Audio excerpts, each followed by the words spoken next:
How to delete WeChat messages. Hello guys, this is Atticus and welcome back to another tutorial video. In today's video, I'll teach you guys how you can delete WeChat messages.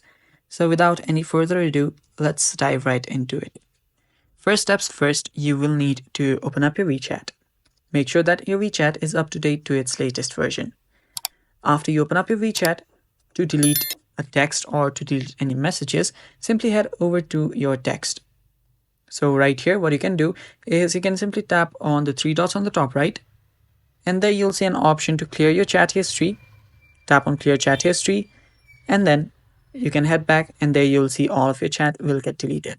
Now that's one way. The other way you can do so is by heading over the details again and tap on delete chat. After you tap on OK, this chat history and entire chat will get deleted from your chat section. So let's try that here.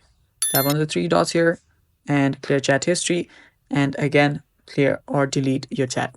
After that, you're good to go. And that's all for today's video. Thanks for watching. That is how you can delete WeChat messages. Stay tuned for more upcoming videos, and bye bye. Take care.